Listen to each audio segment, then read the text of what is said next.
Sa day 2 ng confirmation of charges kay dating Pangulong Rodrigo Duterte, kabilang sa mga inilatag ng prosekusyon, ang memo ni noo'y PNP Chief Bato Dela Rosa ukol sa Oplan Double Barrel at umano'y patagong reward system sa kada mapapatay na high-value target.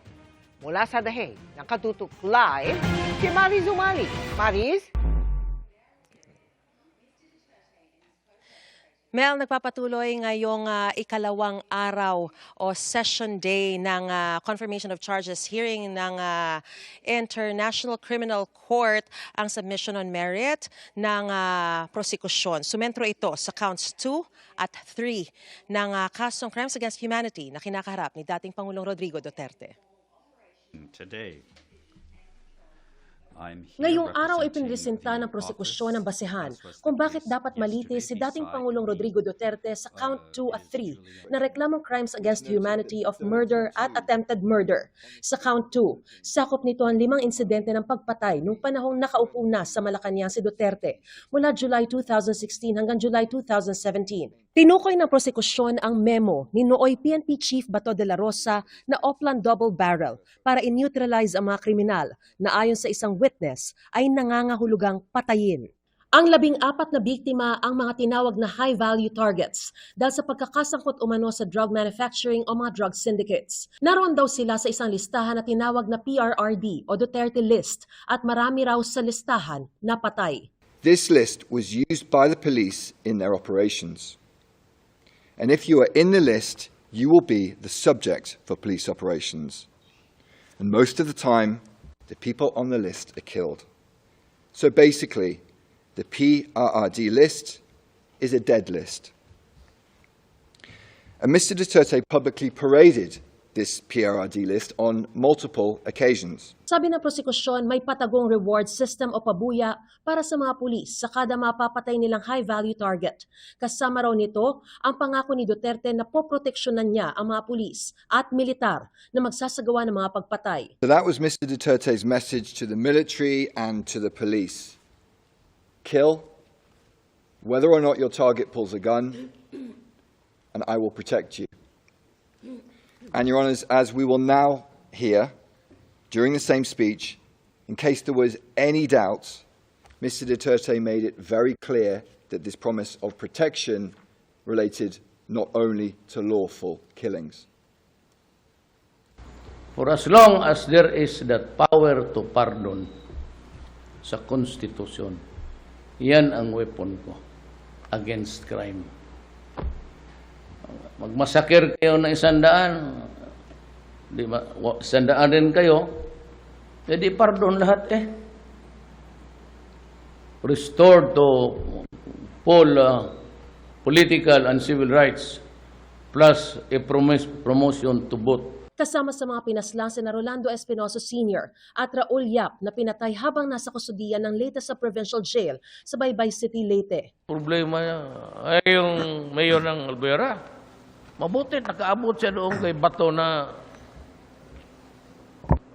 pinahanap ko, shot on sight, parang aso. Mr. Duterte had him tracked down like a dog. Rolando Espinosa was murdered while in detention in Leyte Provincial Jail, together with another man, Raul Yap. According to the PNP's official narrative of this incident, there was a shootout between Espinosa and Yap, and officers who attempted to serve search warrants on them while in prison. By contrast, the evidence demonstrates, as set out in paragraphs 107 to 110 of our brief, that these men were murdered in their prison cells in a coordinated operation involving various state agents. CCTV was disabled, guns were planted in their cells, rewards were paid. Both Mr. Espinosa and Mr. Yap were included in the PRRD list. Pero hindi lamang high-value targets ang pinaslang. Marami rin daw sa mga lower-level criminals sa tinawag na barangay clearance operations. Sa ilalim ito ng Count 3 kung saan 43 ang na-murder at 3 ang attempted murder sa pagitan ng July 2016 at September 2018.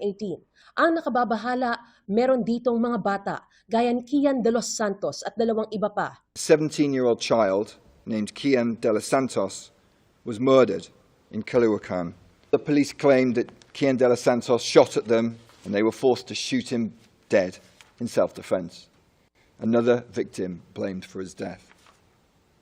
As set out in our brief, paragraph 133, this account is contradicted by CCTV footage showing police dragging the child across the ground, and other evidence shows that after pleading for his life, he was shot twice in the head.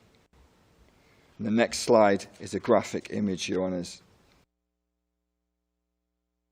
In the course of these incidents, which occurred during 2018, on 2 separate occasions, the police detained a child aged around 14 or 15 years old.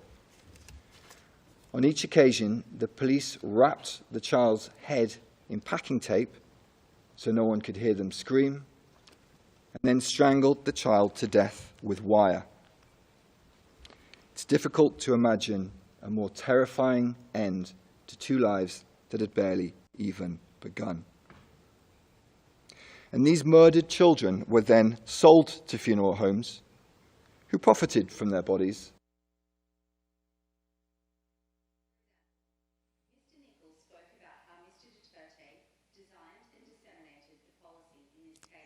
Mel, mula sa court gallery kung saan tayo nakaupo ay nakita natin ang ilang mga kaanak ng mga biktima at nakita nga natin na sila ay naluha habang binabasa yung mga ebidensya.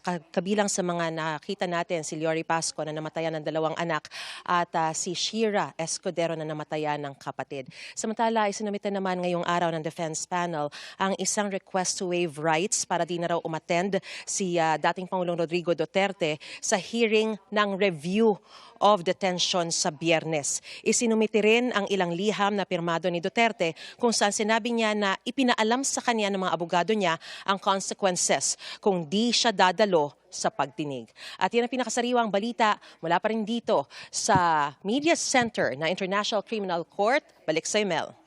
Maraming salamat sa iyo, Marie Zumali.